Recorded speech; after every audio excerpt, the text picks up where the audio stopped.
Pendant des années, elle a vécu ignorée dans des salons où tout le monde brillait sauf elle. Habituée au silence, elle n'avait jamais imaginé être remarquée par quelqu'un d'aussi inaccessible.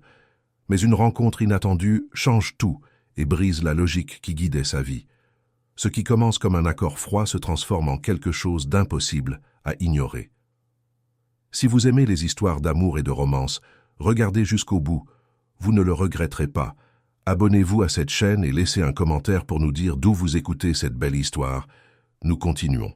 Élodie Morel avait 32 ans et la sensation permanente d'être toujours en retard pour une vie qui n'arrivait jamais.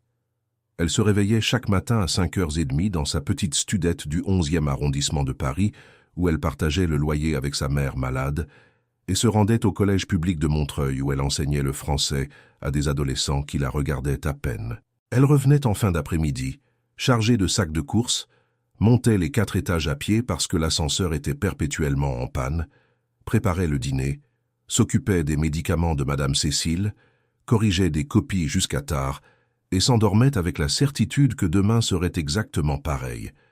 Il n'y avait pas de place pour les rêves dans cette routine, il n'y avait que des factures à payer, des retards dans les cotisations de la mutuelle et la peur constante qu'une urgence ne détruise l'équilibre fragile qu'elle maintenait à bout de bras.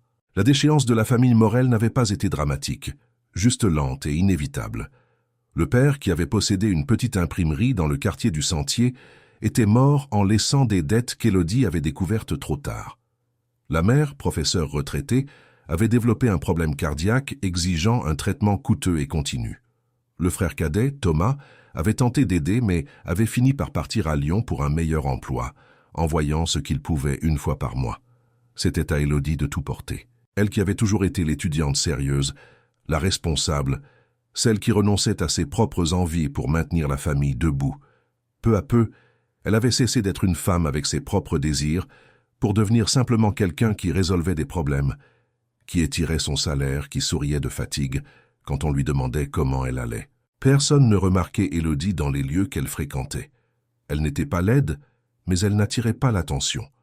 Elle portait toujours les mêmes vêtements discrets, ses cheveux châtains attachés en un chignon pratique, et des lunettes de vue qu'elle ne changeait jamais parce que la consultation chez l'ophtalmologiste coûtait trop cher. Lors des rares événements sociaux auxquels elle assistait, généralement des mariages d'anciens camarades de faculté ou des anniversaires de connaissances, elle restait dans un coin à discuter poliment, sans jamais être la personne que l'on recherchait.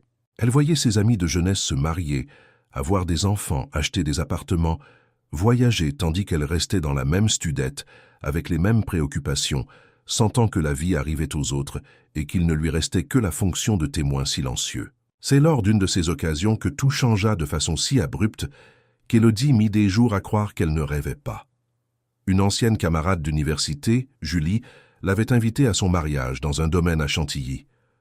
Élodie faillit refuser, car elle allait devoir dépenser pour un cadeau et une robe un minimum présentable, mais sa mère insista. Elle avait besoin de sortir, de respirer, de voir de nouvelles têtes. Elle y alla donc. Une robe bleu marine simple, des chaussures à petits talons qui dataient de plusieurs années, un maquillage discret qu'elle fit elle-même en regardant des tutoriels sur son téléphone.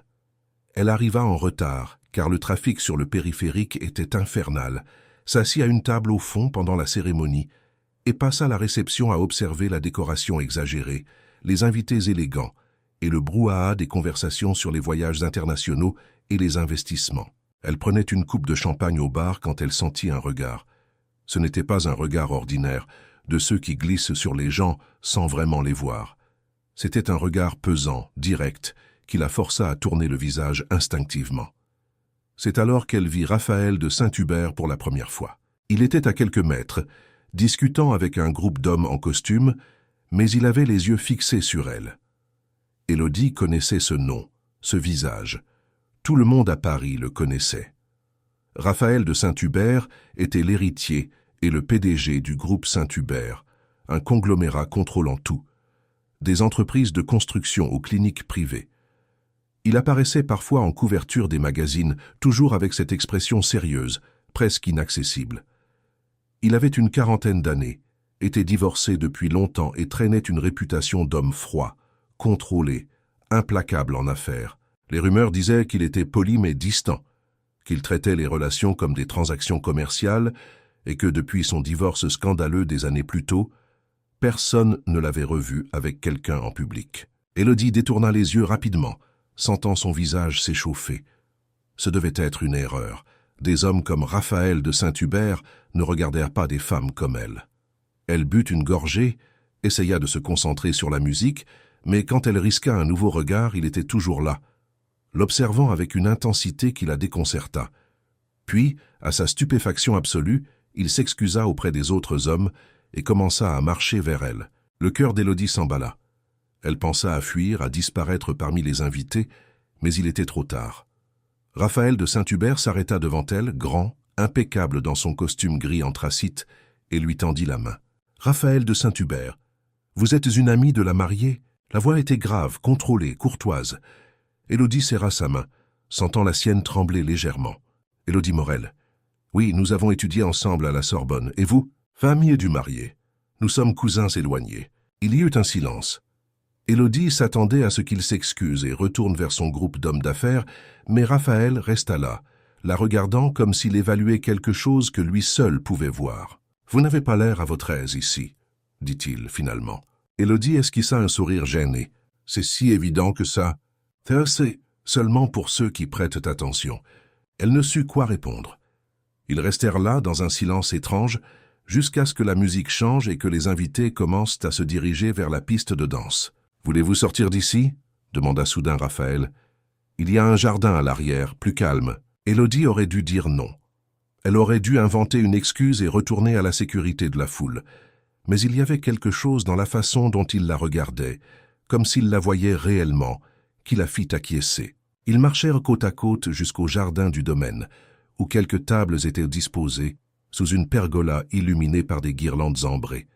Raphaël lui tira une chaise avant de s'asseoir en face d'elle, et Élodie eut l'impression d'être dans une scène qui n'appartenait pas à sa vie. « Que faites-vous dans la vie ?» demanda-t-il, et son ton suggérait un intérêt sincère. « Je suis professeur de français dans un collège à Montreuil. »« Vous aimez ça ?» Élodie réfléchit à une réponse honnête. « J'aimais davantage avant. Maintenant, c'est plus une question de survie que de vocation. » Raphaël hocha la tête, comme s'il comprenait exactement ce qu'elle voulait dire. « Et qu'est-ce qui vous empêche de dormir en dehors du travail ?» La question était si directe qu'Élodie faillit rire. « Les factures. Ma mère est malade, elle a besoin d'un traitement coûteux. Mon père est mort en laissant des dettes. C'est essentiellement ce qui occupe mon esprit. » Elle ne savait pas pourquoi elle était si sincère avec un inconnu, d'autant plus un inconnu qui vivait dans un univers totalement différent du sien. C'était peut-être justement pour cela, parce qu'il ne recroiserait jamais son chemin, parce que cette conversation n'aurait pas de conséquences. Raphaël resta silencieux un moment, fixant ses propres mains. Quand il reprit la parole, sa voix était plus basse. « J'ai une proposition à vous faire, Élodie. Elle peut paraître absurde, mais j'aimerais que vous m'écoutiez jusqu'au bout avant de refuser. » Elle fronça les sourcils, confuse. « Quel genre de proposition ?»« J'ai besoin d'une épouse. » Élodie cligna des yeux, certaine d'avoir mal entendu. « Pardon ?»« Laissez-moi vous expliquer. » Raphaël se pencha légèrement en avant. « Ma sœur cadette, Isabelle, est morte il y a 6 mois dans un accident de voiture. Elle a laissé une fille de 12 ans, Béatrice. J'en ai obtenu la garde, mais la situation est compliquée. La famille de mon ex-beau-frère conteste en justice ma capacité à m'occuper de la petite. Ils disent que je suis absent, que mon style de vie n'est pas adapté pour élever un enfant. Et honnêtement, ils ont raison. Je travaille 16 heures par jour, je voyage constamment, je ne sais rien de l'éducation d'une jeune fille de cet âge. » Élodie l'écoutait, complètement perdue, sans comprendre où il voulait en venir. Mon avocate a suggéré que je démontre une stabilité, une vie de famille structurée, un mariage. Il fit une pause, ses yeux sombres fixés sur elle. Pas un vrai mariage, un accord temporaire, 2 ans, peut-être 3, jusqu'à ce que la situation se stabilise et que Béatrice soit plus grande. « Vous me proposez de vous épouser ?» demanda Élodie, incrédule. « Nous nous connaissons depuis 15 minutes. Justement pour cela. Il n'y a pas de complications émotionnelles. Ce serait un contrat clair avec des termes définis. Vous vivriez dans ma maison, vous vous occuperiez de Béatrice, vous m'accompagneriez à des événements quand c'est nécessaire. En échange, je paierai toutes vos dettes, je garantirai le meilleur traitement pour votre mère pour le reste de sa vie, je vous verserai un salaire mensuel généreux et, à la fin de l'accord, une somme suffisante pour que vous puissiez recommencer votre vie sereinement. Élodie sentit le sol se dérober sous ses pieds. C'est de la folie, c'est pragmatique, corrigea Raphaël. Vous avez besoin d'argent, de stabilité, d'une issue à vos problèmes. J'ai besoin de quelqu'un qui s'occupe de Béatrice et m'aide à conserver sa garde. Ce serait une solution pour nous deux. Pourquoi moi? Vous devez connaître des centaines de femmes qui accepteraient cela. Raphaël la regarda avec une franchise déconcertante. Parce que vous ne confondrez pas les choses. Parce que vous ne tomberez pas amoureuse de ma fortune et que vous ne créerez pas d'attente romantique. Parce que vous êtes professeur, vous savez gérer les enfants, et parce que quand je vous ai vu là-bas, seul, j'ai compris que vous étiez quelqu'un qui comprenait ce que signifie faire ce qu'il faut, et non ce que le cœur commande. Élodie resta muette. Une partie d'elle voulait se lever et partir indignée par cette proposition absurde, mais une autre partie, la partie épuisée par les nuits sans sommeil à cause des dettes, par le spectacle de sa mère économisant sur ses médicaments, par cette vie sans avenir dans sa studette, considéra la possibilité. 2 ans, entendit-elle sa propre voix demander. Peut-être 3, selon la justice. Vous auriez votre propre aile dans la maison, une intimité totale. Ce serait un mariage uniquement sur le papier. Je n'attendrai rien d'autre que ce qui est convenu. Et la petite, Béatrice. Elle a besoin d'une figure féminine stable. Quelqu'un qui soit présent, qui s'en soucie vraiment. Je n'ai pas encore réussi à lui donner cela. J'échoue avec ma nièce et je ne sais pas comment réparer cela seul. Il y avait une vulnérabilité dans ces derniers mots qui prit Élodie par surprise. Raphaël de Saint-Hubert, l'homme d'affaires implacable, admettant un échec, demandant de l'aide. « J'ai besoin de réfléchir », dit-elle finalement. « Bien sûr. Mais ne tardez pas trop. » Il sortit une carte de sa poche et la lui remit. « Appelez-moi d'ici 48 heures. Si vous acceptez, mon avocate préparera tout le contrat. Si vous refusez, cette conversation n'aura jamais eu lieu. » Élodie prit la carte avec des doigts tremblants. Raphaël se leva, poli comme il l'avait été durant toute la conversation, et avant de partir, il ajouta « Je ne vous demande pas de me faire confiance, Élodie. Je vous demande de faire confiance au contrat. Tout sera documenté, protégé. Vous n'aurez rien à perdre. » Il s'en alla, la laissant seule dans le jardin illuminé, avec une carte de visite à la main et la sensation que sa vie était sur le point de changer radicalement de direction. Élodie retourna dans sa studette cette nuit-là en état de choc. Sa mère dormait déjà. Elle resta assise dans la minuscule pièce de vie, fixant la carte, repensant à tout ce que Raphaël avait dit. C'était absurde, c'était fou, c'était la solution à tous ses problèmes. Elle passa 2 jours à peser chaque mot, chaque implication.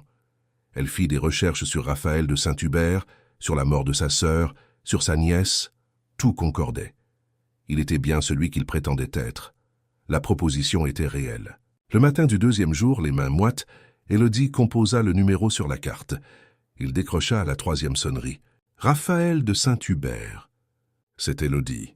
Élodie Morel. Elle prit une grande inspiration. « J'accepte. » Il y eut une brève pause à l'autre bout du fil. « Parfait. Mon avocate prendra contact avec vous cet après-midi pour régler les détails. Le mariage sera discret, uniquement civil, dans 2 semaines. Cela vous convient-il? » « Très bien, » répondit Élodie, n'arrivant pas à croire ce qu'elle faisait. « Bienvenue dans la famille, Élodie. » L'appel prit fin. Élodie posa son téléphone et regarda autour d'elle cette studette qui avait été sa prison et son refuge ces dernières années. Dans 2 semaines, tout cela appartiendrait au passé. Elle serait l'épouse de Raphaël de Saint-Hubert. Elle vivrait dans un hôtel particulier. Elle s'occuperait d'une enfant qu'elle n'avait jamais vue. Elle entrerait dans un monde qui lui avait toujours semblé impossible. Et le plus effrayant, c'est qu'elle n'avait pas peur. Elle ressentait, pour la première fois depuis longtemps, quelque chose qui ressemblait à de l'espoir. Les 2 semaines passèrent comme dans un flou. Élodie signa des piles de papier dans le bureau d'une avocate élégante qui la traita avec une politesse professionnelle dénuée de curiosité personnelle. Elle lut chaque clause du contrat de mariage 2, 3 fois. Tout y était noir sur blanc, durée minimale de 2 ans pouvant être prolongée si nécessaire, appurement immédiat de toutes les dettes de la famille Morel, transfert de sa mère vers une mutuelle premium avec couverture totale, salaire mensuel de 10 000 € déposé sur son propre compte. À la fin de l'accord, un versement unique de 200 000 €. En échange, elle devait résider dans l'hôtel particulier des Saint-Hubert à Neuilly-sur-Seine, accompagner Raphaël aux événements publics sur demande, s'occuper de Béatrice et maintenir l'apparence d'un mariage conventionnel. Il y avait une clause de confidentialité, une autre sur le partage des biens en cas de séparation, et une troisième garantissant qu'aucun des deux n'aurait d'obligation conjugale physique. C'était un contrat commercial déguisé en acte de mariage. Élodie ne dit à sa mère qu'une partie de la vérité. Elle lui dit qu'elle avait rencontré quelqu'un, que tout allait très vite, mais que cela semblait juste, qu'il avait réussi sa vie et pouvait les aider. Madame Cécile fut si heureuse qu'Élodie ressentit de la culpabilité pour chaque mot omis, mais elle ne pouvait pas dire toute la vérité. Pas encore. Peut-être jamais. Le mariage civil eut lieu un jeudi pluvieux, à la mairie du 16e arrondissement. Seuls Raphaël, Élodie, l'avocate et 2 témoins qu'elle ne connaissait pas étaient présents. Élodie portait une robe beige simple achetée en solde. Raphaël était en costume sombre, comme toujours. La cérémonie dura 15 minutes. Quand le maire les déclara mari et femme, Raphaël lui serra la main formellement, sans baiser, sans drame. Ils signèrent les documents, prirent les photos obligatoires et sortirent sous la pluie où un chauffeur les attendait dans une Mercedes noire. « Je vous emmène directement à la maison », dit Raphaël tandis que la voiture glissait sur les boulevards mouillés. « Béatrice a hâte de vous rencontrer. Je lui ai dit que vous viendriez vivre avec nous, que vous seriez comme une tante, une amie de la famille. Elle ignore les détails légaux. Elle n'a pas besoin de savoir. » Élodie acquiesça, nerveuse. Comment va-t-elle? Après tout ce qui s'est passé avec sa mère, trop calme, trop polie. Cela fait des mois qu'elle me parle à peine. Raphaël regardait par la fenêtre, la mâchoire tendue. La psychologue dit que c'est le deuil, qu'elle a besoin de temps. Mais je suis perdu, Élodie. Je ne sais pas comment l'atteindre. C'était la première fois qu'il montrait cette fragilité devant elle. Élodie ressentit une pointe d'empathie inattendue. L'hôtel particulier se trouvait à Neuilly, dans une rue arborée et silencieuse. Le portail en fer s'ouvrit automatiquement et la voiture s'engagea dans une allée pavée avant de s'arrêter devant une bâtisse immense, moderne, toute de verre et de béton clair. Élodie descendit de la voiture, se sentant complètement déplacée. Ce n'était pas une maison. C'était une déclaration de puissance. Un homme d'un certain âge, vêtu d'un costume discret, ouvrit la porte principale. « Bienvenue, Madame de Saint-Hubert. Je suis Sébastien, le majordome. Si vous avez besoin de quoi que ce soit, n'hésitez pas. Madame de Saint-Hubert. » Le titre résonna étrangement aux oreilles d'Élodie. Elle murmura un merci et entra dans le hall d'entrée, où la hauteur sous plafond vertigineuse, le lustre de cristal et le sol de marbre la firent se sentir encore plus petite. Raphaël toucha légèrement son coude. « Je vais vous présenter à Béatrice. Ensuite, Sébastien vous montrera vos appartements. » Ils suivirent un large couloir jusqu'à un salon doté d'immenses fenêtres donnant sur un jardin intérieur. Assise sur un canapé blanc, un livre sur les genoux, se tenait une jeune fille trop maigre, aux cheveux châtains lisses et aux grands yeux qui observaient tout avec un sérieux perturbant pour une enfant de 12 ans. « Béa, voici Élodie. Elle va habiter ici avec nous à partir d'aujourd'hui. » Béatrice ferma son livre lentement et se leva très polie. « Bonjour. Enchantée. » La voix était basse, contenue. Élodie s'approcha et s'accroupit un peu pour être à la hauteur de la jeune fille. « Bonjour, Béatrice. Tu peux m'appeler Élo si tu veux. Ton oncle m'a dit que tu aimais lire. C'est quoi ce livre ?» Béatrice regarda le livre entre ses mains, comme si elle avait oublié qu'elle le tenait. « Percy Jackson, vous l'avez lu ?»« Oui, quand j'étais plus jeune. J'adorais Annabeth. » Un léger intérêt traversa le visage de l'enfant. « Moi aussi, c'est la plus intelligente. » Élodie sourit. «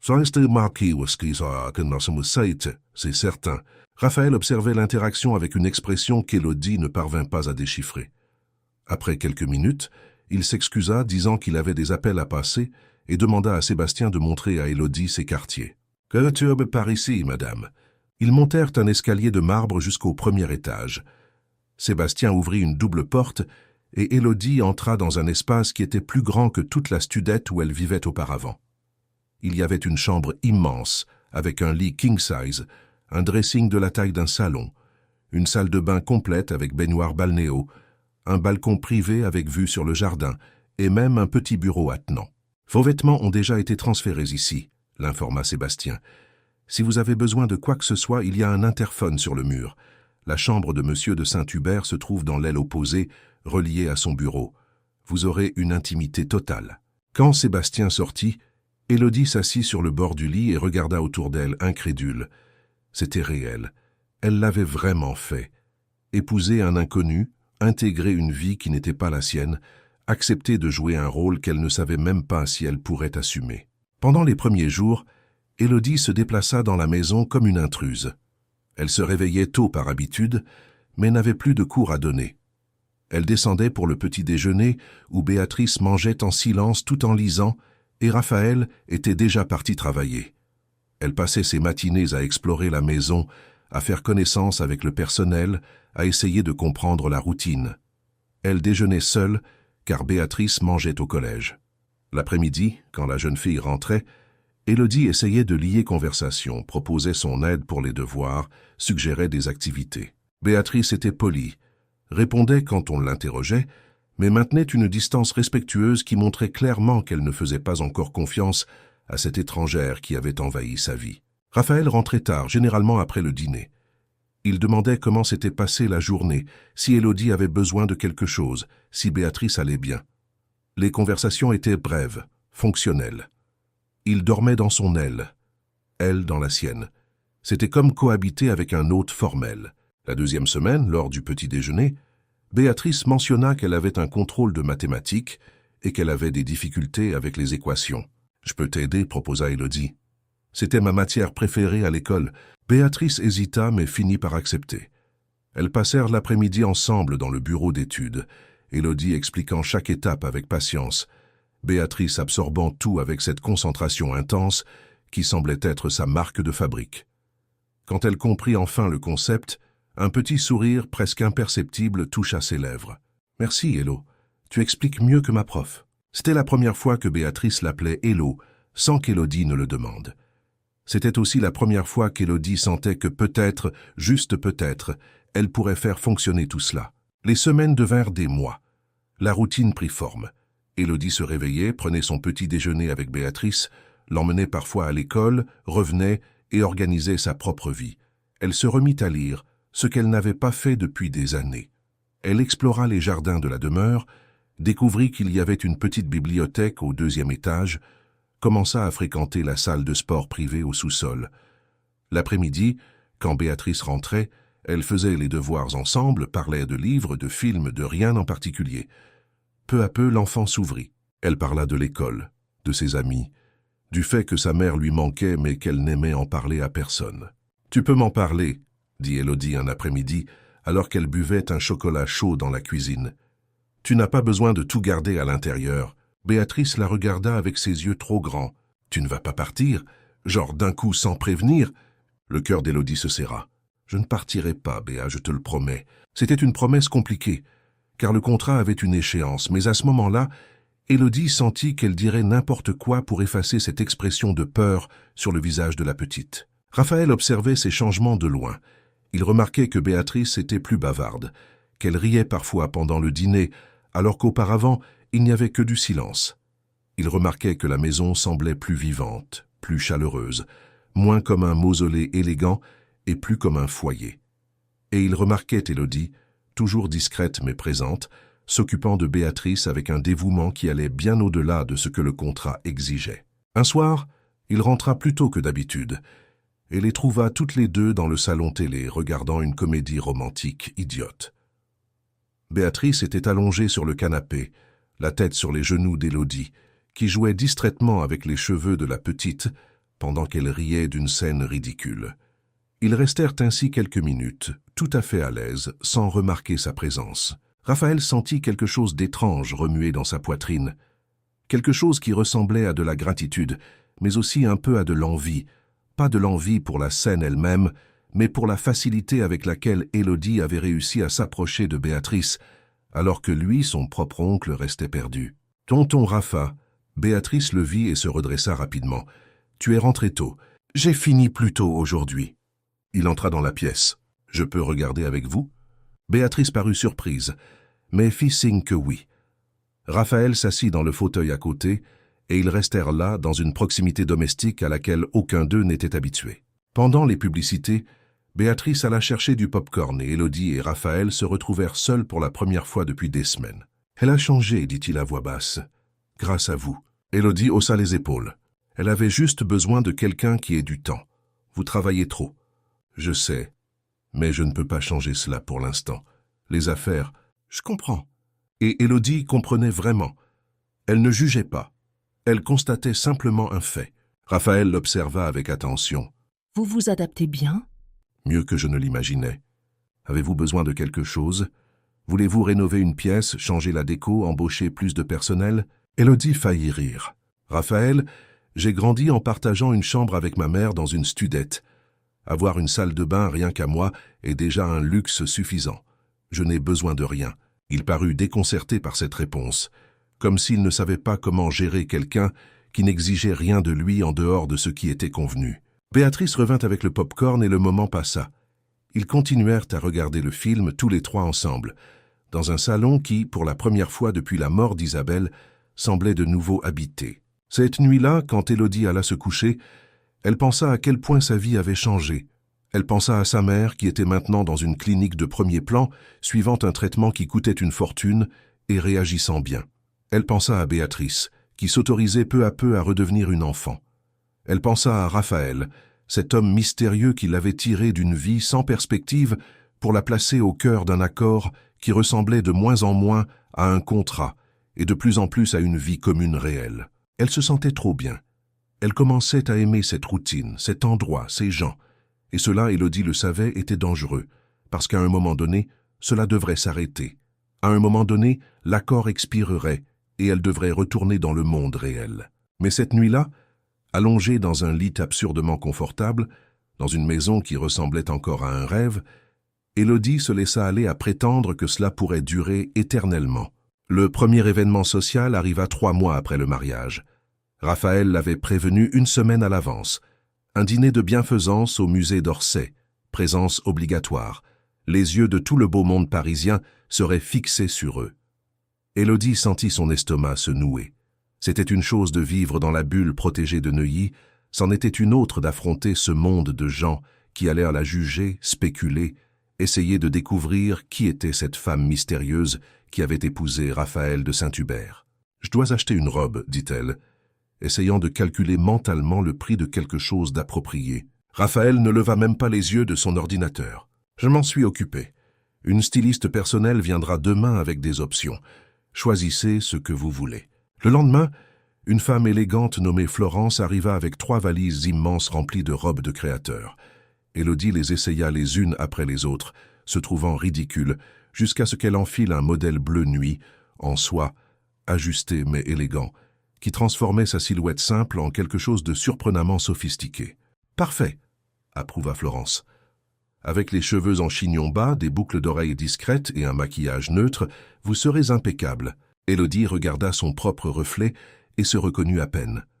Cette femme dans le miroir ne ressemblait plus à la professeure fatiguée d'il y a quelques mois. Elle ressemblait à quelqu'un qui appartenait à ce monde. Le soir de l'événement, Raphaël frappa à sa porte à 7 heures pile. Quand Élodie ouvrit, il s'immobilisa dans le couloir, son regard la parcourant de la tête aux pieds d'une manière qui la fit rougir.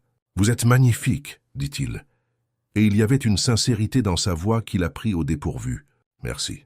Vous êtes très élégant aussi. » Raphaël portait un smoking noir, impeccable comme toujours, mais il y avait quelque chose de différent dans sa façon de la regarder, comme s'il la voyait pour la première fois. Dans la voiture, il lui expliqua rapidement qui étaient les personnes importantes, qui elle devait saluer, quel genre de conversation attendre. Élodie mémorisa les noms, les entreprises, les liens familiaux, essayant de se préparer pour le rôle qu'elle allait devoir jouer. Et s'il demande « Comment nous nous sommes rencontrés ?» voulut-elle savoir. « Des amis communs. Nous nous sommes croisés à quelques événements. Nous avons commencé à discuter, c'est arrivé naturellement. » Raphaël disait cela si facilement qu'Élodie comprit qu'il avait déjà toute l'histoire en tête. Personne ne posera trop de questions. Cela fait 3 mois que nous sommes mariés. Pour eux, nous sommes une nouveauté, pas un scandale. Quand ils entrèrent au musée d'Orsay, Élodie sentit toutes les têtes se tourner. Les flashs des photographes, les chuchotements, les regards curieux.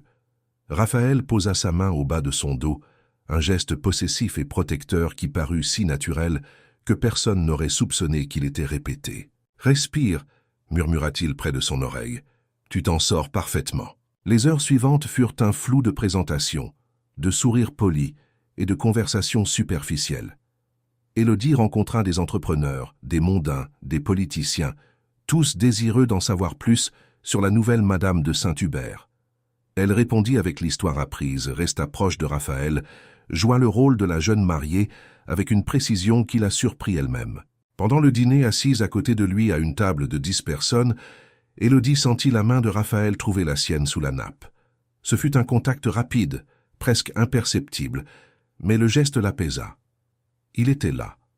Elle n'était pas seule dans ce théâtre. « Vous formez un couple magnifique », commenta la femme assise en face, une dame d'une 60aine d'années couverte de bijoux. « Depuis combien de temps êtes-vous ensemble ?»« C'est presque 1 an, » répondit doucement Raphaël en serrant la main d'Élodie. « Mais j'ai l'impression que c'est depuis toujours. » La phrase faisait partie du script, mais la façon dont il la prononça en la regardant fit vibrer quelque chose d'étrange dans la poitrine d'Élodie. Pendant une seconde, elle faillit y croire. Ils rentrèrent après minuit. Élodie enleva ses chaussures dans la voiture, les pieds endoloris, et soupira de soulagement. « J'ai survécu, » dit-elle. Raphaël eut un petit sourire rare. « Vous avez fait plus que cela. Vous avez été parfaite. Plusieurs personnes m'ont demandé d'où je vous sortais en disant que j'avais une chance folle. La chance d'avoir un contrat bien rédigé. » Il la regarda d'un air étrange. « Ce n'était que ça ?» Élodie ne sut que répondre. La tension dans la voiture changea, devint plus dense.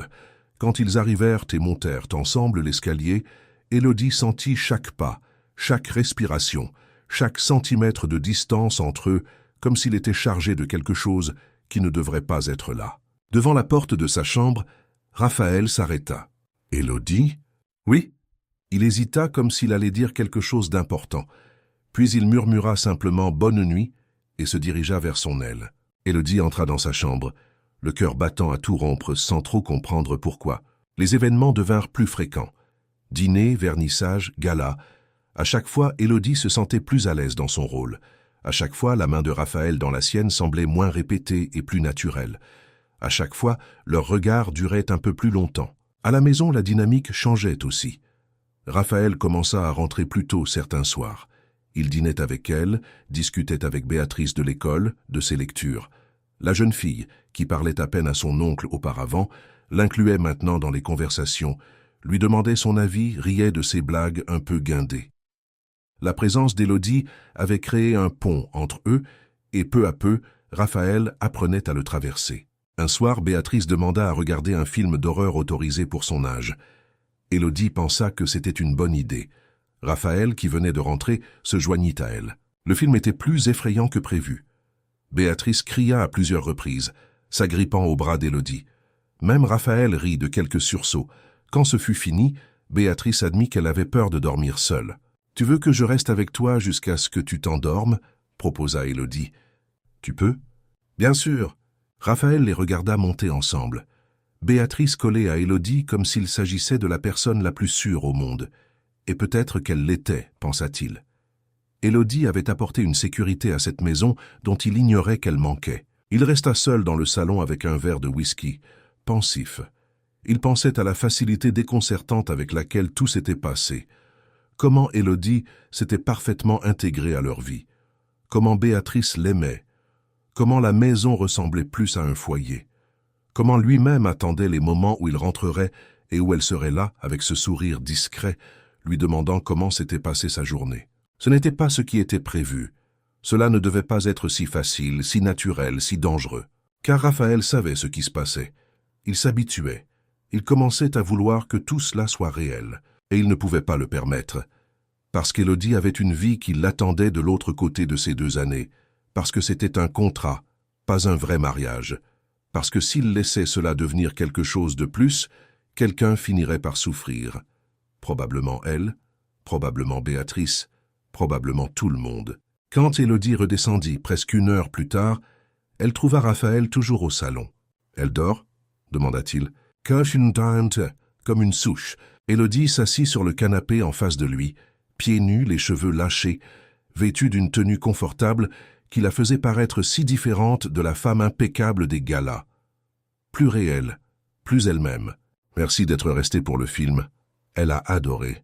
Béatrice est heureuse, plus qu'elle ne l'a été depuis des mois. C'est grâce à vous. Élodie haussa les épaules. Elle avait juste besoin d'attention, de quelqu'un qui la voit comme une personne, pas comme une responsabilité. C'est ainsi que vous me voyez, demanda Raphaël d'une voix plus basse. Comme quelqu'un qui ne la voit que comme une responsabilité? Je vous vois comme quelqu'un qui fait de son mieux avec les outils qu'il a. Tout le monde ne sait pas exprimer son affection, Raphaël. Je ne vous juge pas pour cela. Il resta silencieux un moment. Vous êtes trop gentille. Avec Béatrice, avec moi, avec tout le monde. Ou alors vous n'êtes pas habitué aux gens gentils. Raphaël eut un sourire amer. Peut-être. Ils restèrent silencieux. Mais ce n'était pas inconfortable. C'était le genre de silence qui existe entre des gens qui n'ont pas besoin de combler chaque seconde par des mots. « Je peux vous poser une question ?» dit Élodie après un moment. « Bien sûr. Pourquoi avez-vous vraiment divorcé? Je sais que c'était scandaleux, que c'était dans tous les journaux, mais je n'ai jamais su la vérité. » Raphaël but une longue gorgée de whisky. Elle me trompait, depuis des années. Avec plusieurs hommes. Je le savais, tout le monde le savait, mais j'ai maintenu la façade parce que le divorce dans ma famille était impensable, jusqu'à ce qu'elle décide qu'elle en voulait plus, que l'arrangement ne suffisait plus, qu'elle méritait toute la fortune.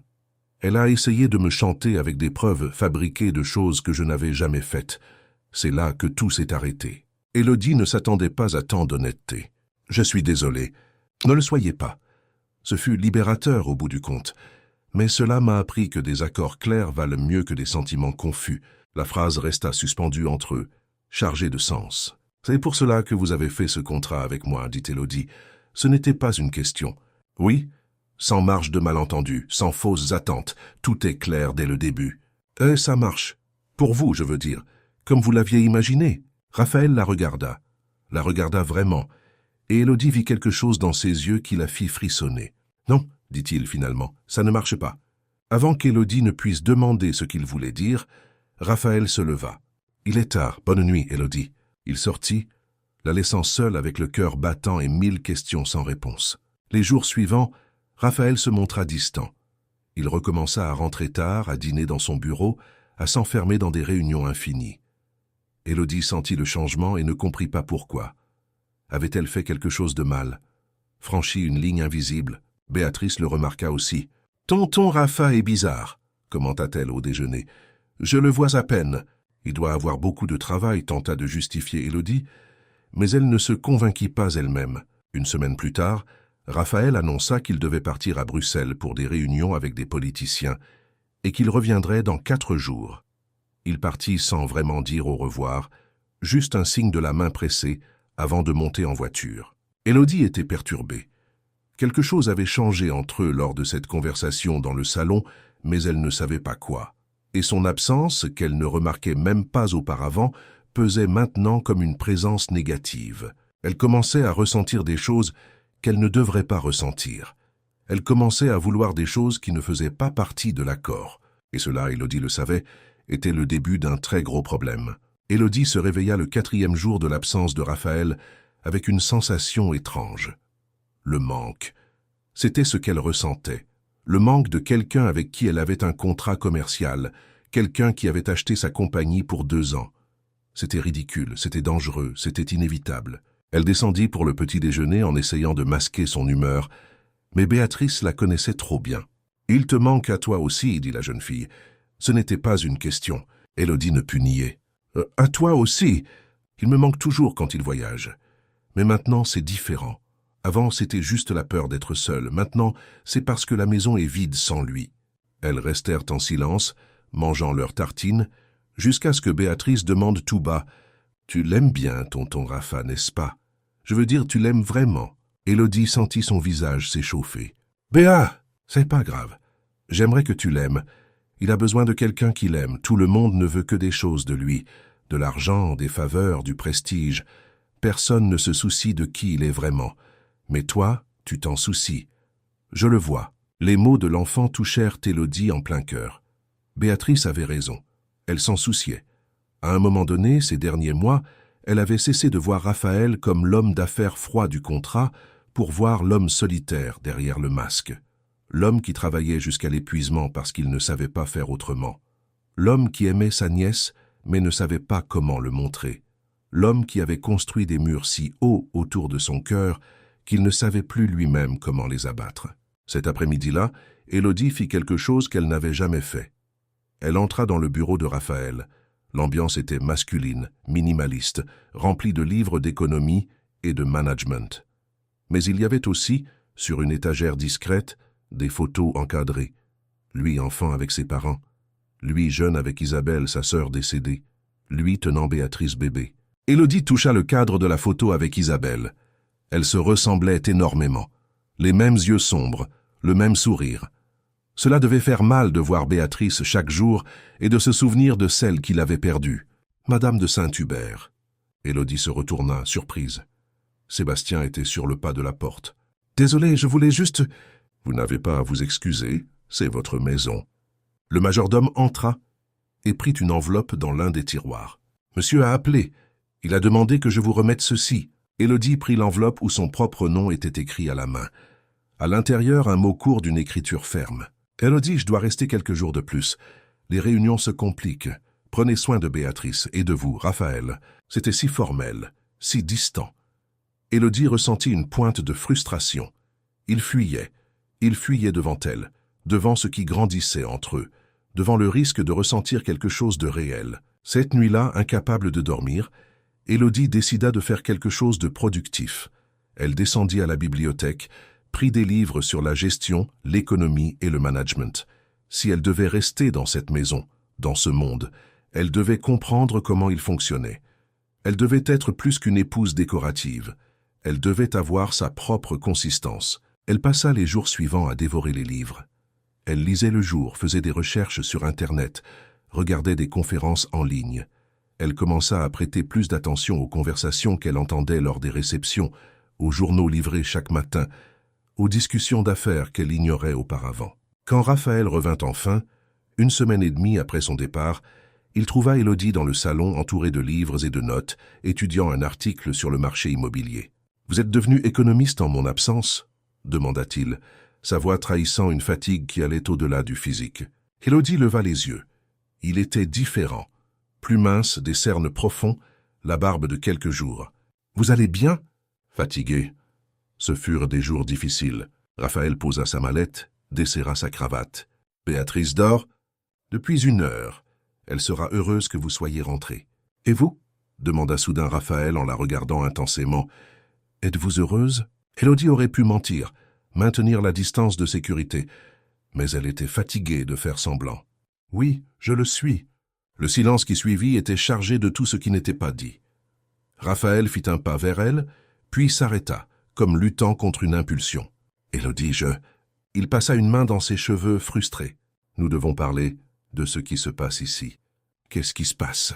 demanda-t-elle, le cœur battant. « Vous le savez très bien. » Raphaël la regarda avec une honnêteté douloureuse. Cela devait être simple. Un accord, 2 ans, sans complications.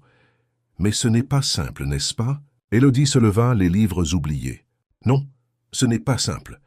J'essaie de garder mes distances. J'essaie de me rappeler que cela a une échéance, que vous avez une vie qui vous attend, que je ne peux pas… Il ne finit pas sa phrase. Vous ne pouvez pas quoi? Raphaël ferma les yeux. Je ne peux pas m'autoriser à vouloir que ce soit réel. Parce que si je le veux, je finirai par vous emprisonner dans une vie que vous n'avez pas choisie.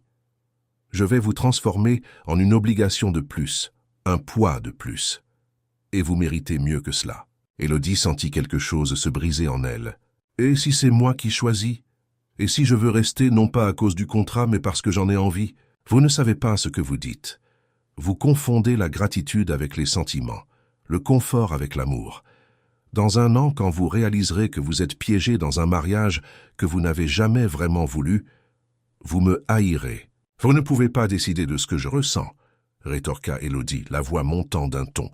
Vous ne pouvez pas décider pour moi de ce qui est réel ou non. Je peux vous protéger d'un choix que vous regretterez. Me protéger ou vous protégez-vous? La question fit taire Raphaël. Ils restèrent à se regarder, la distance entre eux semblant infranchissable. Les deux, admit-il enfin, la voix brisée. Parce que si je laisse cela devenir réel et que vous décidez de partir quand le contrat se termine, je ne sais pas si je survivrai à la perte d'une autre personne que j'aime. La confession resta suspendue dans l'air. Raphaël venait d'admettre, sans dire les mots exacts, qu'il était amoureux d'elle. Et Élodie, le cœur battant si fort que cela lui faisait mal, fit le seul pas qui les séparait encore. « Alors ne me laissez pas partir. » Raphaël l'attira contre lui dans un mouvement brusque, désespéré. Le baiser fut tout sauf doux. C'était de la faim, de la peur, des mois de retenue explosant d'un coup. Ses mains dans ses cheveux, les siennes agrippées à sa chemise, essayant de se rapprocher encore, d'effacer tout espace entre eux. Quand ils se séparèrent, ils étaient tous deux essoufflés. Raphaël appuya son front contre le sien, les yeux fermés. « Cela change tout, murmura-t-il. « Je sais. Le contrat. Au diable, le contrat. » Raphaël eut un rire bas, presque incrédule, et l'embrassa de nouveau plus lentement cette fois, savourant, comme s'il avait enfin la permission de désirer cela. Dans les jours qui suivirent, tout changea et rien ne changea. Ils dormaient toujours dans des chambres séparées, ils gardèrent les apparences devant le personnel, mais il y avait maintenant des contacts volés dans les couloirs, des baisers de bonjour dans la cuisine, quand Béatrice ne regardait pas, des mains entrelacées sous la table pendant le dîner. C'était comme si un barrage avait fini par céder et qu'il ne pouvait plus s'arrêter. Béatrice le remarqua presque immédiatement. « Vous sortez ensemble maintenant ?» demanda-t-elle avec cette franchise déconcertante des enfants. Élodie et Raphaël échangèrent un regard. Ce fut lui qui répondit. « Oui, c'est le cas. Ça te pose un problème ?» Béatrice réfléchit un moment, sérieuse. « Seulement si vous vous disputez et qu'Élo s'en va. »« Je ne partirai pas, promit Élodie. Même si vous vous disputez, même si nous nous disputons. » Béatrice parut satisfaite de la réponse et se remit à manger, comme si elle n'avait fait que confirmer quelque chose qu'elle savait déjà. Mais la paix fut de courte durée. 2 semaines plus tard, l'avocate de Raphaël appela. La famille de son ex-femme avait déposé une nouvelle requête contestant la légitimité du mariage de Raphaël. Ils avaient engagé des enquêteurs, découvert qu'Élodie et Raphaël se connaissaient à peine avant de se marier, que la relation avait commencé de façon trop abrupte et pratique. Ils prétendaient que c'était un mariage de façade, uniquement pour conserver la garde de Béatrice. « Ont-ils des preuves ?» demanda Raphaël tendu. « Rien de concret. Mais ils ont des témoignages de gens qui vous ont vu lors d'événements avant le mariage et qui disent tout que vous aviez l'air étrange, mal à l'aise. Ils ont le fait que personne ne connaissait Élodie avant, qu'elle a surgi de nulle part. Ils vont essayer de peindre un tableau de fraude. » Élodie sentit la panique monter. « Et s'ils le prouvent, Béatrice peut finir chez eux ?» L'avocate hésita. « C'est une possibilité.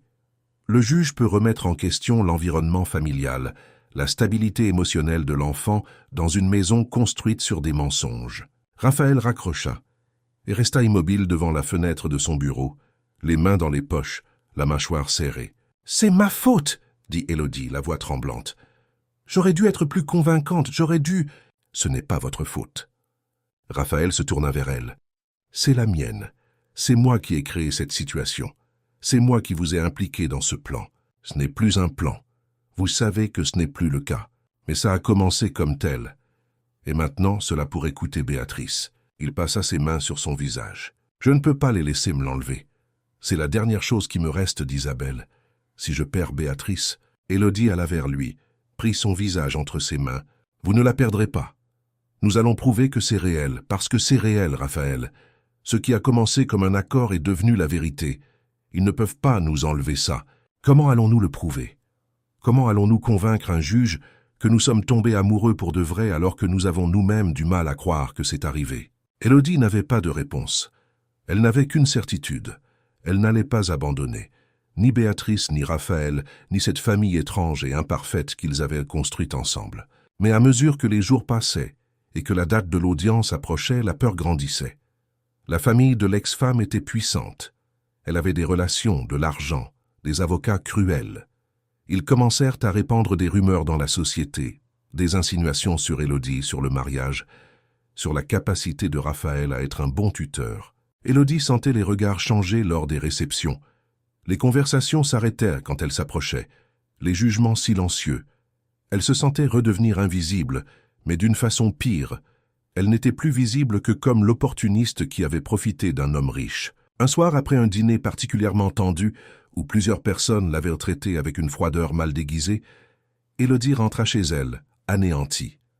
Raphaël la trouva au salon, le visage entre les mains. « Ils sont en train de gagner, dit-elle. Ils font de moi la méchante de l'histoire. » Raphaël s'agenouilla devant elle. « Qu'ils aillent au diable. Vous n'êtes pas une méchante. Vous êtes la meilleure chose qui nous soit arrivée, à Béatrice et à moi. Mais et si le juge ne le voit pas ainsi? S'il pense que je ne suis qu'une arriviste? Et si Béatrice, nous ne la perdrons pas. Raphaël serra les mains d'Élodie avec fermeté. Je vais me battre avec tout ce que j'ai. Je vais prouver que nous sommes une vraie famille. Et s'il le faut, j'exposerai chaque turpitude de leur famille jusqu'à ce qu'il ne leur reste plus d'arguments. Qu'Élodie le regarda et vit la détermination féroce dans ses yeux. Le Raphaël implacable des affaires, prêt à détruire quiconque menacerait ce qui lui appartenait. Et elle lui appartenait désormais. Tout comme il lui appartenait. « Ensemble » demanda-t-elle. « Ensemble », confirma-t-il, scellant la promesse par un baiser. Mais ils savaient tous deux que la guerre ne faisait que commencer, et que l'amour ne suffisait pas toujours à vaincre ce que le monde décidait de jeter contre lui. L'audience était fixée à un mardi d'août. Élodie se réveilla ce jour-là avec l'estomac noué, incapable de manger quoi que ce soit. Raphaël avait passé la nuit précédente enfermé dans son bureau avec son avocate, préparant chaque argument, chaque preuve, chaque détail qui pourrait faire la différence. Béatrice savait ce qui se passait. Elle avait pleuré la veille, terrifiée à l'idée d'être arrachée à la seule maison où elle s'était sentie en sécurité après avoir perdu sa mère. Élodie était restée avec elle jusqu'à ce qu'elle s'endorme, lui caressant les cheveux, promettant que tout irait bien. Une promesse qu'elle ne savait pas si elle pourrait tenir. Dans la voiture en direction du tribunal, Raphaël serra la main d'Élodie si fort que cela lui fit mal. Aucun des deux ne parla. Il n'y avait pas de mots pour la peur qu'il ressentait. La salle d'audience était froide, formelle, intimidante. De l'autre côté, assis avec leurs avocats, se trouvaient les parents de Julia, l'ex-femme de Raphaël, Arnaud et Thérèse de Vigny, propriétaires d'un réseau de concessions automobiles, des gens traditionnels, conservateurs, qui n'avaient jamais accepté que leur fille se marie avec quelqu'un d'extérieur à leur cercle social.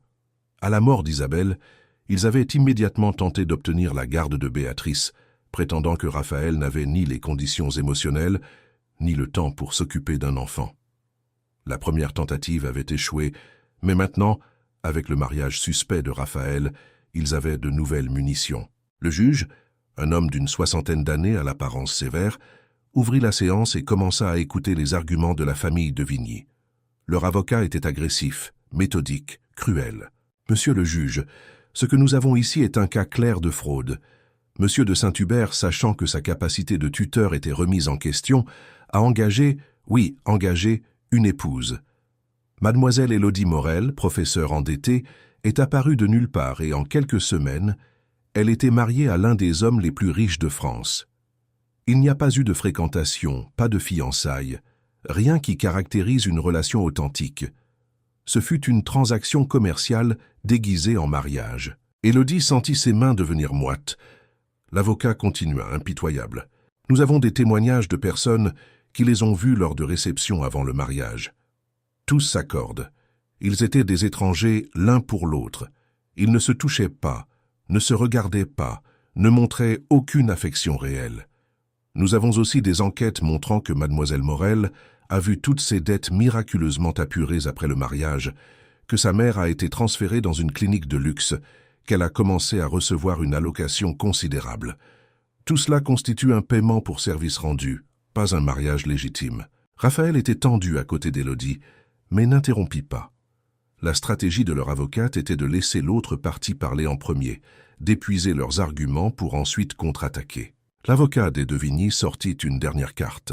Et il y a aussi la question de la mineure, Béatrice. Une enfant vulnérable qui vient de perdre sa mère utilisée comme un pion dans un jeu d'intérêts financiers et d'image.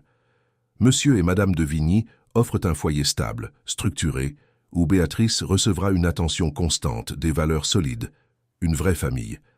Pas un arrangement commercial où elle n'est qu'un article de plus au contrat. Quand l'avocat s'assit enfin, l'avocate de Raphaël, maître Camille Lefebvre, se leva. C'était une femme d'une quarantaine d'années, élégante, tranchante comme une lame. « Monsieur le juge, mon client n'a pas engagé une épouse. Il est tombé amoureux de l'une d'elles. Et il y a une différence cruciale entre ces deux choses. » Elle ouvrit son dossier et commença à distribuer des documents. Oui, la relation a commencé rapidement. Mais est-ce un crime? Le coup de foudre est-il illégal? Les mariages éclairs sont-ils des fraudes? Si nous suivons ce critère, la moitié des mariages en France doivent être annulés. Maître Lefebvre continua, démontant méthodiquement chaque argument. Quant aux dettes apurées, il est naturel qu'un mari aide son épouse en difficulté financière. Cela s'appelle de la bienveillance, pas une transaction. Quant à la location, il est tout aussi naturel que dans un mariage présentant une disparité économique, le conjoint le plus aisé subvienne aux besoins de l'autre. Cela non plus n'est pas un crime. Elle changea alors de ton, se faisant plus émouvante. Mais le plus important, monsieur le juge, ne se trouve pas dans les documents. C'est la réalité de cette famille. Béatrice de Saint-Hubert, 12 ans, qui a perdu sa mère tragiquement, a trouvé en Élodie Morel quelque chose que personne d'autre n'a réussi à lui donner, une sécurité émotionnelle.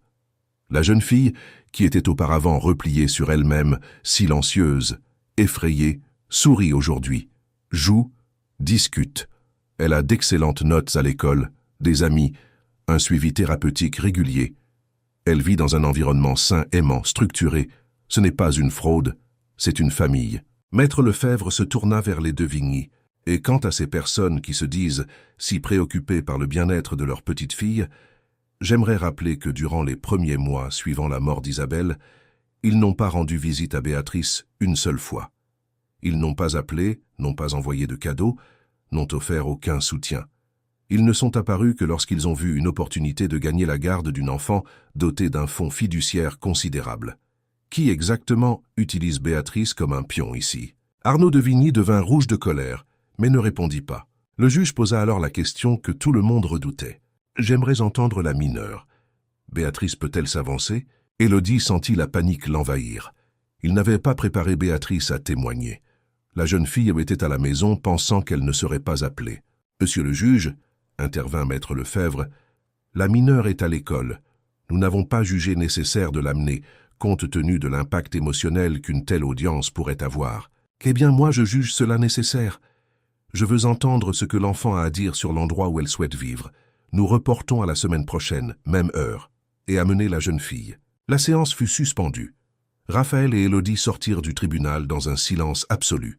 Dans la voiture, ce fut Élodie qui s'effondra la première. Ils vont l'interroger. Ils vont forcer Béatrice à choisir. Comment pouvons-nous demander cela à une enfant? Raphaël était livide. Je ne sais pas. Je ne sais pas comment la protéger de ça. Ils arrivèrent à Neuilly et trouvèrent Béatrice au salon qui les attendait. La jeune fille les regarda et comprit immédiatement que les nouvelles n'étaient pas bonnes. « On va m'enlever d'ici » demanda-t-elle d'une petite voix. Élodie alla vers elle et s'agenouilla. « Le juge veut te parler. Il veut savoir ce que tu penses, où tu veux rester. Ici, je veux rester ici, avec vous. Je sais, ma chérie, mais tu vas devoir lui dire. Devant beaucoup de monde, ce sera difficile. » Béatrice serra Élodie de toutes ses forces. « Ne me laisse pas partir avec eux, Élo. S'il te plaît. Ils ne se sont jamais souciés de moi. Ils veulent juste m'utiliser pour faire du mal à tonton Rafa. » Raphaël, qui était resté immobile jusque-là, finit par bouger. Il s'assit à côté d'elle, les entoura de ses bras. « Nous ne les laisserons pas faire. Nous allons nous battre. Mais tu dois être forte, Béa. Tu dois dire la vérité quand le juge te posera des questions. » Dans les jours qui suivirent, la tension dans la maison était palpable. Raphaël dormait à peine, passant ses nuits à étudier des précédents juridiques, préparant de nouveaux arguments. Élodie essayait de maintenir une routine normale pour Béatrice, mais la jeune fille était effrayée, anxieuse. C'est lors d'une de ces nuits qu'Élodie trouva Raphaël dans son bureau à 3 heures du matin, entouré de papiers, avec une bouteille de whisky à moitié vide à ses côtés. « Tu dois dormir. »« Je n'y arrive pas. » Raphaël passa ses mains sur son visage. « Je ne cesse de penser à toutes les façons dont cela pourrait mal tourner. Si le juge décide en leur faveur, si Béatrice est trop nerveuse pour parler, si... Raphaël, tu es en train de te détruire. Mieux vaut me détruire que de la perdre. » Sa voix sortit plus forte, chargée de désespoir. « Tu ne comprends pas, Élodie. Quand Isabelle est morte, je me suis promis que je m'occuperais de Béatrice, que je lui donnerais tout ce que je n'avais pas donné à ma sœur. Isabelle et moi étions distants, je travaillais trop, je n'avais jamais de temps, et quand elle est morte, je n'ai jamais pu réparer cela. Béatrice est ma seconde chance, je ne peux pas échouer à nouveau. » Élodie vit des larmes dans ses yeux, quelque chose qu'elle n'avait jamais vu auparavant. Raphaël, l'homme de fer, était en train de se briser. Elle alla vers lui, le prit dans ses bras. « Tu n'es pas seul dans cette épreuve. Je suis là. Nous sommes ensemble, tu te souviens ?» Raphaël se cramponna à elle, comme s'il allait se noyer sans ce contact. « J'ai peur de vous perdre toutes les deux. De perdre Béatrice à cause d'eux et de te perdre toi au profit du monde réel, quand tout cela finira. J'ai peur que tu réalises que tu mérites mieux qu'un homme qui t'a entraîné dans ce chaos. » Élodie lui prit le visage entre les mains, le forçant à la regarder. J'ai choisi cela. Je t'ai choisi, j'ai choisi Béatrice. J'ai choisi cette famille imparfaite et compliquée. Et peu importe ce qui arrive lors de cette audience, peu importe ce que le monde pense, cela ne changera pas. Je t'aime, Raphaël. Je t'aime vraiment. C'était la première fois qu'il prononçait ces mots. Raphaël ferma les yeux, comme s'il absorbait chaque syllabe, puis il l'embrassa avec une urgence désespérée. Ils s'aimèrent là, dans le bureau, entourés de dossiers et de papiers, comme si le monde touchait à sa fin et que c'était le dernier moment qu'ils auraient ensemble. La semaine passa trop vite. Le jour de la seconde audience arriva. Cette fois, Béatrice les accompagnait. La jeune fille était pâle, nerveuse, mais déterminée. Quand le juge appela Béatrice à témoigner, Élodie eut l'impression qu'elle allait vomir. Raphaël lui serra la main si fort qu'elle sentit ses os craquer. Béatrice s'assit sur la chaise qui semblait bien trop grande pour elle, regarda le juge et attendit. « Béatrice, sais-tu pourquoi tu es ici ?» demanda gentiment le juge. « Oui, monsieur, pour ma garde. Et comprends-tu que tes grands-parents maternels aimeraient que tu vives avec eux ?»« Oui. Pourquoi penses-tu qu'ils veulent cela ?» Béatrice regarda directement Arnaud et Thérèse. « Je pense que c'est parce qu'ils se sentent coupables. Ma mère disait toujours qu'ils ne l'avaient jamais vraiment acceptée, qu'ils ne s'étaient rapprochés d'elle que quand je suis né, parce que j'étais la seule petite fille. Mais après la mort de ma mère, ils ont disparu. Ils ne m'ont pas appelé, ils ne sont pas venus à l'enterrement, ils n'ont pas demandé si j'allais bien. Ils ne sont apparus que quand ils ont su que tonton Rafa allait se marier avec Élo. » L'avocat des Devigny tenta d'intervenir, mais le juge lui imposa le silence. « Et comment te sens-tu en vivant avec ton oncle et Élodie ?» Béatrice les regarda assis au fond de la salle. « En sécurité. Pour la première fois depuis la mort de ma mère, je me sens en sécurité. Élo n'essaie pas d'être ma mère. Elle sait que personne ne peut remplacer maman. Mais elle s'occupe vraiment de moi. Elle m'aide pour mes devoirs. Elle me parle quand je suis triste. Elle lit avec moi, joue avec moi. Et tonton Rafa, il travaille beaucoup, mais il rentre toujours à la maison. Il demande toujours comment s'est passée ma journée. Il est toujours là quand j'ai besoin de lui. Penses-tu qu'ils se sont mariés uniquement pour garder ta garde ?» Béatrice réfléchit avant de répondre. « Je pense qu'au début, cela a pu faire partie de la raison. Mais quand on les voit ensemble, quand on voit comment ils se regardent, comment ils prennent soin l'un de l'autre, on voit que c'est de l'amour vrai. Et s'ils sont tombés amoureux en essayant de m'aider, alors c'est encore mieux. Parce que cela signifie que nous formons une vraie famille, pas seulement sur le papier. » Les paroles de la jeune fille restèrent suspendues dans l'air. Le juge posa encore quelques questions, auxquelles Béatrice répondit avec une maturité impressionnante. Quand il la congédia enfin, elle courut vers Élodie et Raphaël pour les serrer dans ses bras. Le juge demanda une suspension de séance pour analyser tout ce qu'il avait entendu. Ce furent 30 minutes qui semblèrent durer des heures. Élodie ne pouvait s'empêcher de trembler. Raphaël gardait un bras autour d'elle, l'autre autour de Béatrice, comme s'il tentait physiquement d'empêcher qu'on les sépare de lui. Quand ils furent enfin rappelés, le juge avait une expression neutre, impossible à déchiffrer. Après avoir entendu les arguments des deux parties, et surtout après avoir entendu la mineure, j'ai pris ma décision. La garde de Béatrice de Saint-Hubert restera confiée à Raphaël de Saint-Hubert. La jeune fille se trouve manifestement dans un environnement sain, avec des figures responsables qui se soucient sincèrement de son bien-être. Quant aux allégations de fraude matrimoniale, je ne trouve aucune preuve concrète. Un mariage rapide n'est pas un crime, et la réalité démontrée aujourd'hui pointe vers une relation authentique, bien que non conventionnelle à ses débuts. Élodie sentit ses jambes fléchir. Raphaël la soutint, Béatrice pleura de soulagement en les embrassant tous les deux. De l'autre côté, les Devigny sortirent furieux, menaçant de faire appel, mais tout le monde savait qu'ils avaient perdu. À l'extérieur du tribunal, sous le soleil éclatant d'août, ils restèrent tous les trois immobiles un instant, réalisant ce qui venait de se passer. « On a gagné », dit Béatrice incrédule. « On a gagné », confirma Raphaël, la voix étranglée par l'émotion. Élodie regarda ces deux personnes qui étaient devenues son monde entier et sut, avec une certitude absolue, qu'elle ne serait plus jamais la même. Elle était entrée dans cette vie par un accord temporaire, une solution pratique à des problèmes mutuels. Mais là, à cet instant, sous le ciel de Paris, elle n'était qu'une femme qui aimait un homme et une enfant, et qui se battrait pour cette famille contre tout ce que le monde pourrait leur envoyer. Le cauchemar était fini. Mais leur véritable histoire, Élodie le savait, ne faisait que commencer. Les mois qui suivirent la victoire au tribunal apportèrent une paix qu'aucun d'eux n'avait connue auparavant. La menace était passée. Les de Vigny avaient renoncé à faire appel après que leurs avocats leur eurent signifié qu'il n'y avait aucune chance réelle de renverser la décision, et la vie à l'hôtel particulier des Saint-Hubert pouvait enfin suivre son cours sans le poids constant de la peur. Mais quelque chose de fondamental avait changé. Le contrat original, qui existait encore techniquement dans un tiroir du bureau de Raphaël, était devenu sans objet. Personne ne mentionnait plus les délais, les clauses ou les termes. Tout cela avait cessé d'être un accord commercial depuis bien longtemps. C'était désormais simplement une famille essayant de construire quelque chose de réel ensemble. Élodie se réveilla un matin de novembre, presque 1 an et demi après le mariage, avec la sensation étrange qu'elle devait faire quelque chose.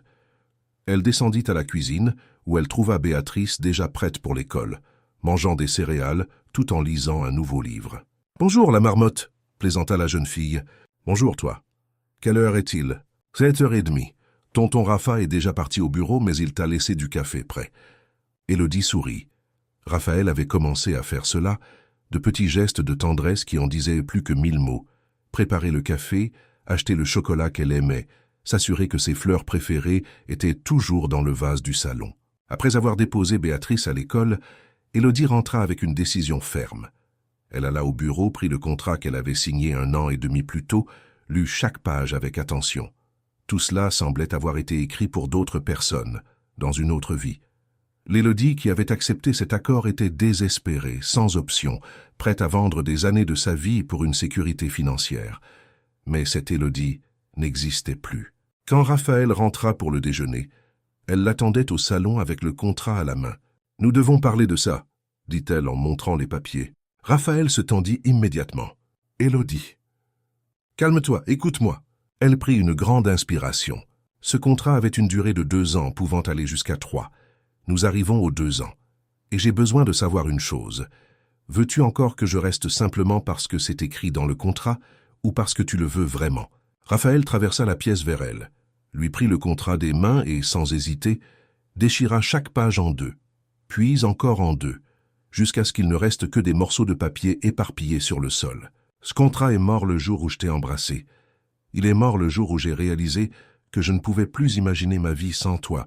Il est mort le jour où j'ai cessé de prétendre que cela avait une date d'expiration. Il lui prit le visage entre les mains. Je veux que tu restes pour toujours. Pas comme une partie d'un accord, mais comme ma véritable épouse, comme la femme que j'aime plus que tout au monde. Je t'aime, Élodie.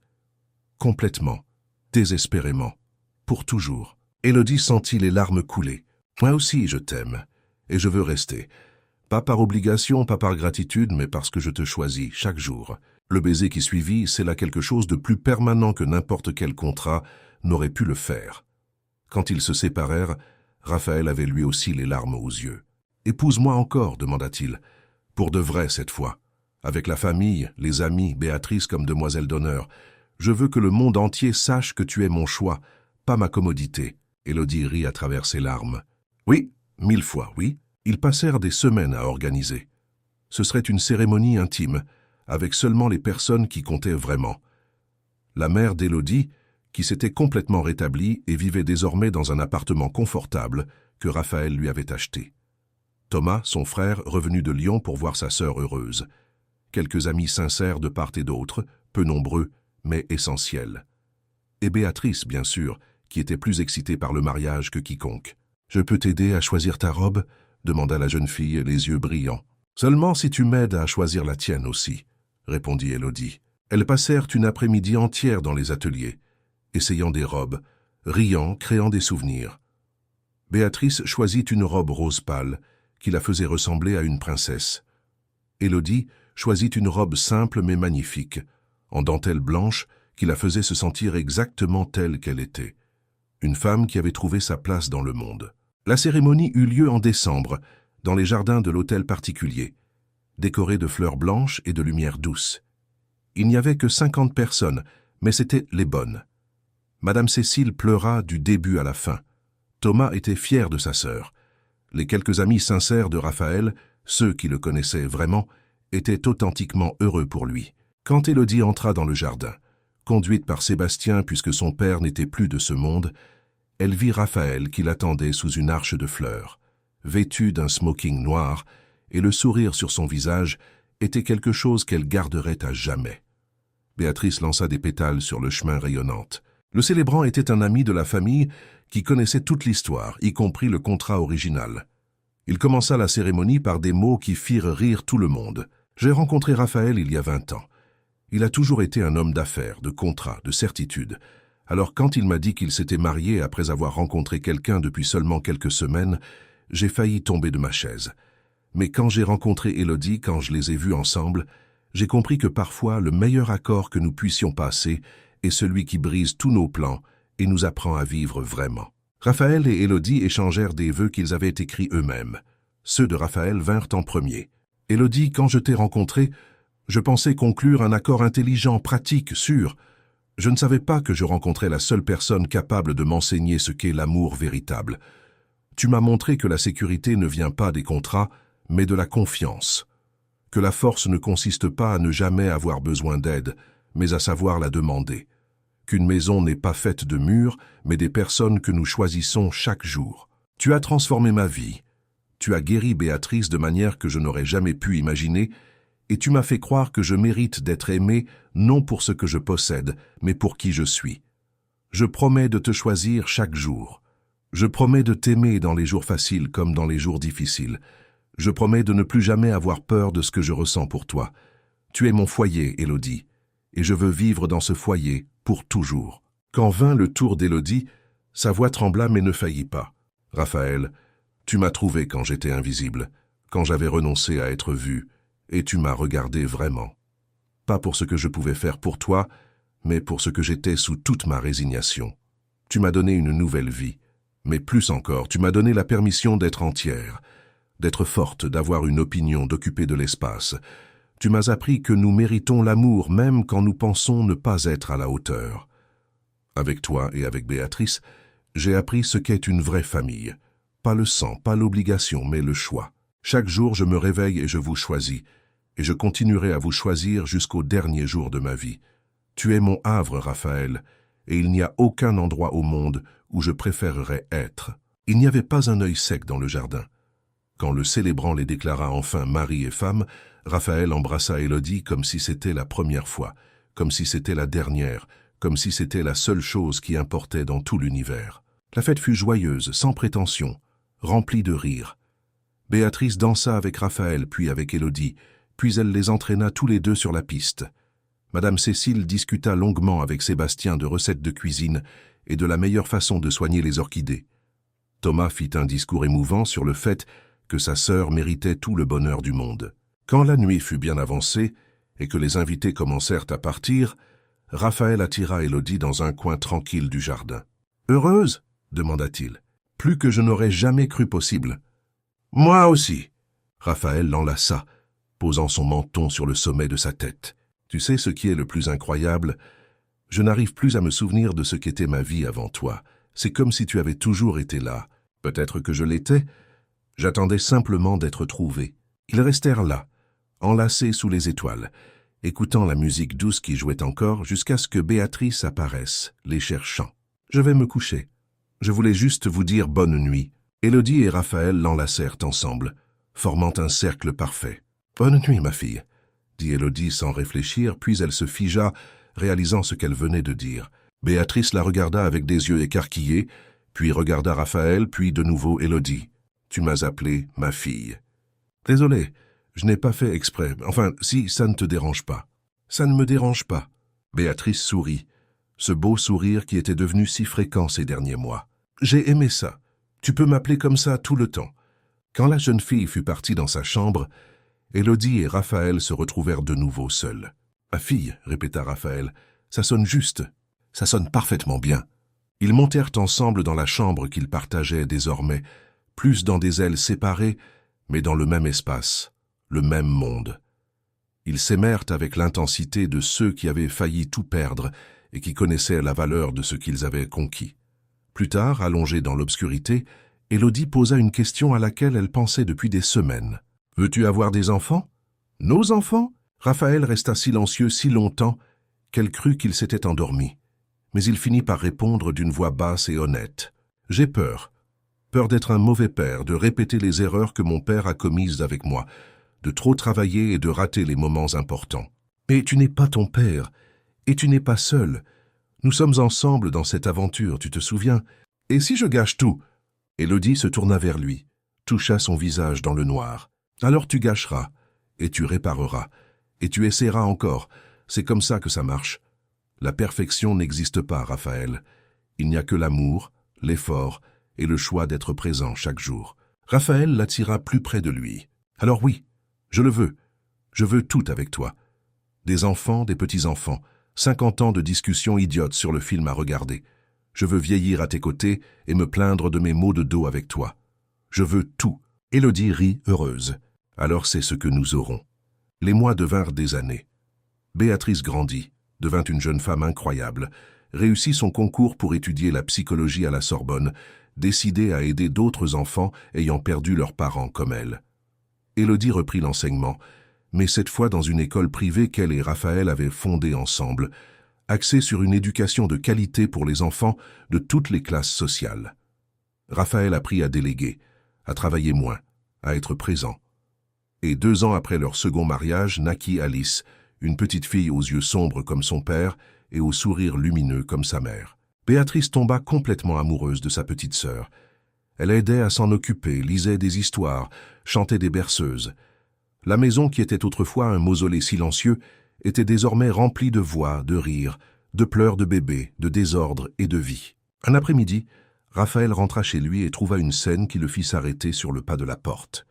Élodie allaitait Alice au salon, Béatrice était allongée sur le sol en train de faire ses devoirs, et la télévision diffusait un dessin animé en fond sonore. C'était chaotique, bruyant, imparfait. C'était absolument parfait. Élodie leva les yeux et sourit en le voyant. « Tu es rentré tôt aujourd'hui. »« J'ai fini tout ce que j'avais à faire. J'ai décidé que passer l'après-midi avec vous était plus important. » Béatrice leva la tête de son cahier. « Sérieux ? Toi, le bourreau de travail Raphaël de Saint-Hubert, choisissant la famille au lieu du boulot, Hello, je crois que ton mari a été enlevé par des extraterrestres. » Ils rirent tous. Raphaël s'assit à côté d'Élodie, embrassa son front puis la tête d'Alice. « J'ai appris avec vous que certaines choses ne peuvent pas attendre. Et celle-ci en fait partie. » Cette nuit-là, après qu'Alice se fût endormie et que Béatrice fût partie étudier dans sa chambre, Raphaël et Élodie restèrent sur le balcon à contempler les lumières de Paris au loin. « Tu regrettes ?» demanda soudain Raphaël. « De quoi ?»« D'avoir accepté la proposition folle d'un inconnu lors d'un mariage il y a 4 ans. D'avoir tout quitté pour entrer dans une vie que tu ne connaissais pas. D'avoir parié sur quelque chose d'aussi incertain. » Élodie réfléchit un instant, sincèrement. Elle repensa à la professeure invisible qu'elle avait été, à la studette exiguë, aux nuits sans sommeil à cause des factures. Elle repensa à quel point elle s'était sentie perdue, oubliée, destinée à vivre dans les recoins de la vie des autres. Puis elle regarda tout ce qu'elle avait maintenant. Un mari qui l'aimait totalement, une fille qu'elle avait élevée comme la sienne, un bébé qu'elle avait porté, une maison remplie d'amour, une vie avec un but, un sens, une présence. Je ne regrette pas une seule seconde. C'est la meilleure décision que j'ai jamais prise. Raphaël la tira dans une étreinte serrée. « Vois aussi, tu m'as sauvé, Élodie. Tu nous as sauvés, Béatrice et moi. Tu nous as appris à être une famille. On s'est sauvés mutuellement, ensemble. » Et là, enlacés sous les étoiles de la ville, qui avaient été témoins de chaque instant de leur histoire, Raphaël et Élodie comprirent la vérité la plus profonde. Ce n'était pas l'argent qui avait tout changé, ni le contrat, ni les circonstances. C'était le choix. Le choix de 2 personnes solitaires d'ouvrir leur cœur à l'inattendu. Le choix de transformer un accord en affection. La commodité en camaraderie. Le besoin en amour. Élodie Morel était entrée dans l'hôtel particulier des Saint-Hubert comme une solution temporaire. Elle en ressortait comme une femme transformée qui connaissait sa propre valeur, qui occupait l'espace avec confiance, qui aimait et était aimée profondément. Non pas parce que quelqu'un l'avait sauvée, mais parce qu'elle avait choisi de se sauver elle-même, choisi de se battre, choisi de croire qu'elle méritait mieux. Et Raphaël, l'homme qui n'avait plus jamais cru à l'amour véritable après tant de déceptions, avait appris que parfois la chose la plus risquée que nous puissions faire est de faire confiance. Croire que quelqu'un peut nous voir au-delà de la fortune, au-delà du pouvoir, au-delà du masque, et aimer cette personne réelle, imparfaite, humaine, qui existe sous tout cela. Les années continueraient de passer. Il y aurait des défis, des disputes, des moments difficiles. Car l'amour n'est pas un conte de fées, c'est un travail quotidien, un choix constant, un pardon et un nouveau départ. Mais ils seraient ensemble. Une famille qui n'était pas née du sang ou de la tradition, mais du courage, de la vulnérabilité et de la décision radicale de parier sur la possibilité que deux solitudes puissent se rencontrer et former quelque chose de plus fort que la somme de leurs parties. Élodie regarda ses propres mains qui, tant d'années auparavant, avaient tremblé en signant un contrat qui allait tout changer. Maintenant, ses mains tenaient celles de Raphaël avec fermeté, sans peur, sans doute.